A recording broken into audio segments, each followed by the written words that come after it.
हृदय को भावुक कर देने वाला यह स्तवन आज हम इस वीडियो में संवेदना के साथ समझने का प्रयास करेंगे। तो बने रहिए इस वीडियो के अंत तक। सभी को भगवान महावीर स्वामी के निर्वाण कल्याणक यानी मोक्ष कल्याणक, जिसे हम दिवाली के रूप में भी मनाते हैं, ये शुभ दिवस की बहुत बहुत शुभकामनाएं। इस अद्भुत स्तवन को समझने से पहले कुछ बातें हम जानने का प्रयास करेंगे। श्री इंद्रभूति यानी गौतम स्वामी भगवान महावीर स्वामी के प्रथम शिष्य थे, प्रथम गंधर्व थे। 50,000 केवल ज्ञानी शिष्यों के गुरु भी थे। गौतम स्वामी जी भी दीक्षा दिया करते थे। उन सबको केवल ज्ञान हो जाता था, लेकिन खुद गौतम स्वामी को केवल ज्ञान नहीं हो रहा था। इसका एकमात्र कारण था भगवान महावीर स्वामी के ऊपर का राग। बाकी के लाखों करोड़ों लोगों को प्रभु के ऊपर राग तो था, लेकिन वह राग गुणों का राग था, जैसे प्रभु कितने गुणवान हैं उस बात का राग था। जबकि गौतम स्वामी को गुणों के राग के साथ साथ भगवान महावीर के नाम के व्यक्ति पर भी राग था। बाकी के सभी लोगों का राग शिक्षक के राग जैसा राग था। यह स्नेह राग की वजह से ही गौतम स्वामी को केवल ज्ञान नहीं हो पा रहा था। गौतम स्वामी केवल ज्ञान पाने के लिए तड़पते थे, रोते थे और प्रभु को फरियाद भी करते थे, लेकिन उनका स्नेह टूटता नहीं था, इसलिए केवल ज्ञान नहीं होता था। इस तरह प्रभु के निर्वाण का यानी देह त्यागने का दिन, मोक्ष में जाने का समय नजदीक आ चुका था। प्रभु ने जानबूझकर गौतम स्वामी को अपने से दूर भेज दिया। बहाना यह बनाया, जाओ उस गांव में देव शर्मा नाम का एक व्यक्ति रहता है, उसको प्रतिबोध करके आओ। प्रभु गौतम स्वामी के राग को वह तोड़ना चाहते थे और गौतम स्वामी को पता ही न था कि प्रभु का निर्वाण होने वाला है। वह वहां चले गए और देव शर्मा को प्रतिबोध करने का प्रयास किया। जब गौतम स्वामी वापस लौट रहे थे, तब रात को किसी स्थान पर वह विश्राम कर रहे थे और उसी रात को लगभग 12 बजे के बाद प्रभु महावीर स्वामी का निर्वाण हुआ, यानी वह मोक्ष को पधार गए। लाखों देव आकाश से पावापुरी की ओर जाने लगे। देवों के विमान आदि का प्रकाश धरती पर फैल गया। रात को गौतम स्वामी उठ गए और कौतूहल से किसी देव को पूछा कि यह क्या हो रहा है, आप लोग कहाँ जा रहे हैं, इतने दुखी क्यों होते हो। तब महादेव ने जवाब दिया कि प्रभु महावीर का निर्वाण हो गया है, इसीलिए हम सब वहीं जा रहे हैं। गौतम स्वामी को अत्यंत घात लगा। वह अपने होश खो बैठे। समय का, स्थान का, अपने पद का, अपनी मर्यादा का उनको कुछ भी ख्याल नहीं रहा। छोटे बच्चे की तरह रोने लगे, मानो 80 साल के वृद्ध उस वक्त एक माँ के वियोग में रोते हुए छोटे बच्चे के जैसे हो चुके थे। उस वक्त उनके मुंह से क्या शब्द निकले थे, किस तरह गौतम स्वामी ने रो रो कर विलाप किया, वो हम इस स्तवन और संवेदना के माध्यम से समझने का प्रयास करेंगे। एक प्रश्न यहाँ पर यह उठता है कि प्रभु महावीर ने ऐसा क्यों किया, गौतम स्वामी जी को दूर भेज दिया। उन्होंने शायद ऐसा नहीं करना चाहिए था। इस प्रश्न का उत्तर भी इसी स्तवन और संवेदना में प्राप्त होगा। तो आइए प्रभु महावीर के निर्वाण के समय और उनके मोक्ष में जाने के समय और गौतम स्वामी की दुनिया को अनुभव करने का एक प्रयास करते हैं। हे प्रभु, आप कहाँ चले गए, क्यों चले गए। नहीं नहीं प्रभु, मैं आपके बिना कैसे रहूँगा, मैं अनाथ बन गया हूँ। आप वापस आओ, जल्दी आओ।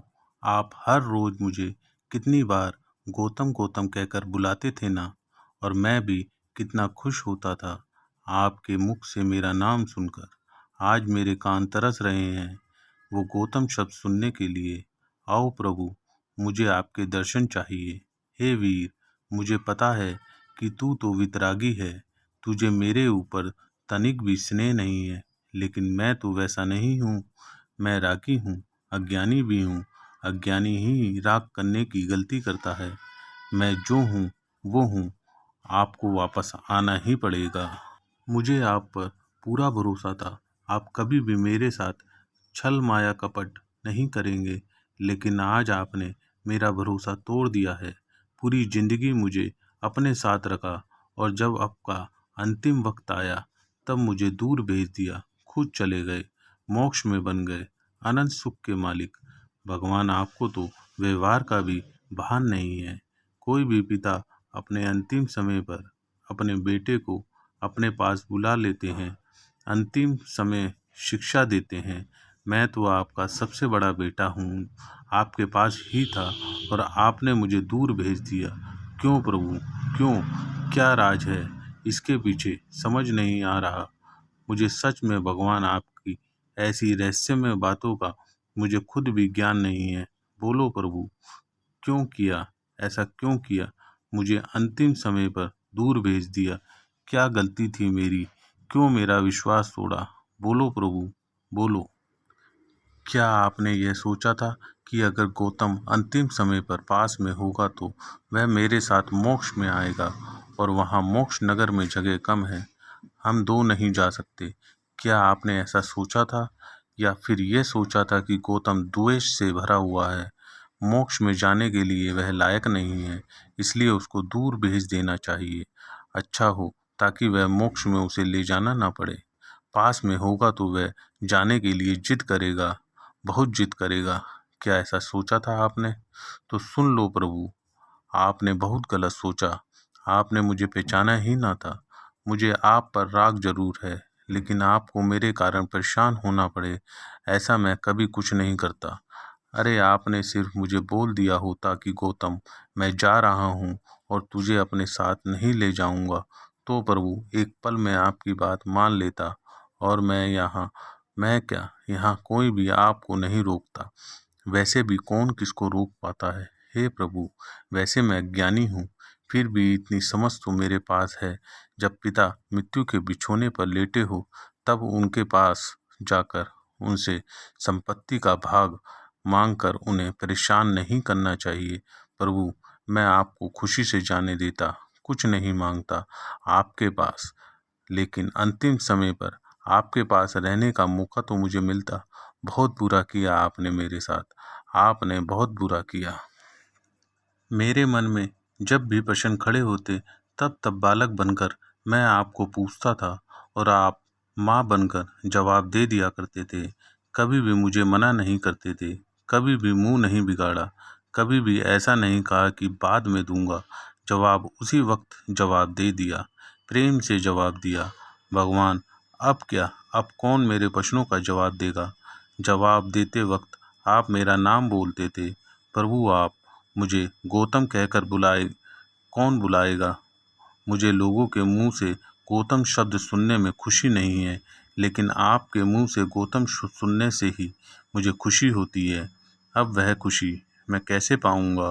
अरे, मेरी कोई गलती थी तो मुझे छोड़ देना था, लेकिन यह बेचारे संघ की क्या गलती थी?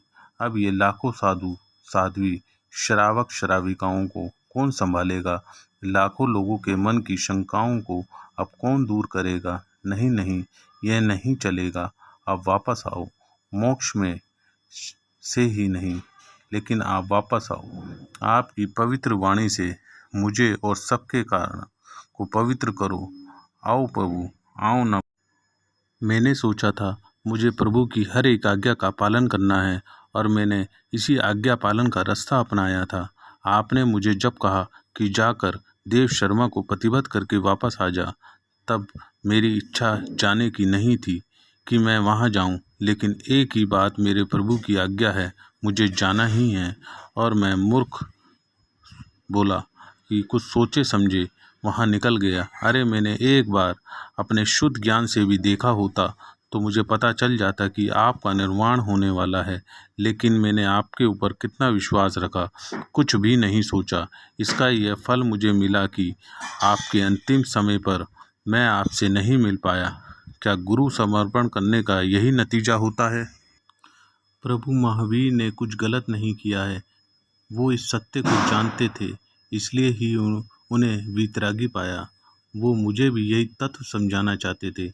अभी तक मैं समझ नहीं रहा था, लेकिन अब पता चल गया है कि मुझे तत्व समझने के लिए ही मुझे अंतिम समय पर दूर भेज दिया है। मैंने गलत सोचा कि आपने मुझे धोखा दिया है। अब पता चला कि आपने 30 वर्ष पहले दीक्षा देकर मेरे ऊपर महान उपकार किया था। और आज मोक्ष में जाते जाते भी आपने मेरे ऊपर उपकार कर ही दिया। मैंने राग को तोड़ने के लिए आपने ये सब किया। आखिर अंत वक्त में भी आपने मेरा ही भला करना चाहा। प्रभु आपको करोड़ों वंदन। अब मैं आपके ऊपर राग नहीं करूँगा। निकल गया है मेरा सारा राग।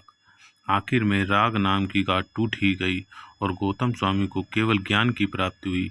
प्रभु के निर्वाण से अत्यंत दुखी लोगों को सुबह के समय पर ही गौतम स्वामी के केवल ज्ञान का महोत्सव करने का मौका मिला। प्रभु महावीर की करुणा कितनी थी वो तो देखो कि अपने निर्वाण के निमित्त से संघ को देवों को ज़्यादा देर तक शोक में रहना ना पड़े, इसलिए ऐसी व्यवस्था कर दी कि सबके लाडले गौतम स्वामी को केवल ज्ञान दिला दिया। सबका शोक हर्ष में बदल गया। गौतम स्वामी जी अनंत ज्ञान के भंडार थे। उनके नाम भी से ही कल्प वृक्ष और चिंतामणि रत्न की तरह सभी इच्छाएं पूरी हो जाती है, धन संपत्ति की प्राप्ति भी हो जाती है। अमावस्या रात को भाव दीपक यानी कि केवल ज्ञानी प्रभु महावीर का निर्वाण हुआ। राजाओं ने द्रव्य दीपक जलाए और लोगों ने उस दिन को दिवाली कहा गया। कविराज शिविर विजय जी महाराज साहिब कहते हैं कि सभी नर नारी रघुवीर का और गौतम स्वामी का गुणगान करें। आपको ये वीडियो कैसी लगी नीचे कमेंट्स में लिखकर बताएं। जय जिनेंद्र।